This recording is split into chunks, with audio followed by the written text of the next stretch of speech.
Hey guys, Spoonytam here to talk about what I would change in 11 and what 11 could learn from other MMOs. Currently on retail at the moment, I'm at the end game and I'm grinding gear, working on relics and gear sets, which brings me to my first point where 11 could change. So, gear sets. Gear sets are so complex and require heavy research out of the game to ensure you have all the gear you need. Depending on what job you are, you could have multiple gear sets for a wide variety of things. For example, TP gain, weapon skills, certain weapon skills, cure sets, haste sets and enmity sets. The list goes on.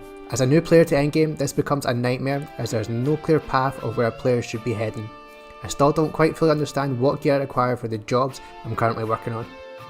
There has been many a night where I've been streaming and the content has been mainly me sitting looking through how to obtain said gear or which gear I should be aiming for. It's not friendly and an overhaul would be welcome. Without removing other players' hard work, it'd be nice for a bit more guidance. This brings me to my next point. Guidance. There is none. It doesn't exist. God help the first players back in the day that had absolutely no idea what to do in general quests and missions. Now don't get me wrong, I don't want my hand held entirely, but at least let me know I need some sort of item that I need to trade to a quest mark in a zone that is never mentioned in the quest log, to get another item to trade to another NPC, to get another item to then trade that, to pop a notorious monster to then take that item and trade it to the quest giver, to then wait another Earth day before completing the said quest. This brings me to my other point. Time gating. Now I understand why there is time gating. I actually think it's required in most MMOs, like 14 and World of Warcraft. Most players hate it, however it stops all the hardcore players running to the end of the game and having an advantage over others. That being said, it's no longer required in 11.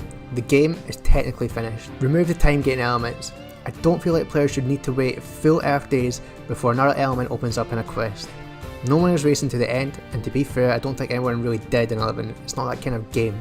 So why gate us? The next change has to be the auction house. Only having 7 slots available to sell is such a pain. The amount you hoard in your inventory in the event you can auction it is massive. Guild actually has meaning in 11 and an economy fully exists, which I think other MMOs struggle with due to the way to acquire gear is very linear and requires other currencies to then spend. However, the 7 items is a hindrance, and I get that the database limitations are a thing, but if private servers can remove it, then Square Enix can remove it. This brings me to the next point. Currencies. There are so many currencies within Final Fantasy XI. There's no need. 14 kind of suffers from this as well, however, 14 have made it that you can take your old currencies and convert them to the newer currency. I think 11 would benefit from this.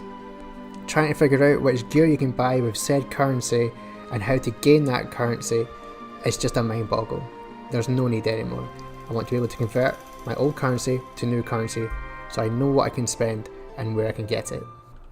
Remember guys, you can find me over on Twitter and Instagram at Spoonytam and twitch.tv/Spoonytam.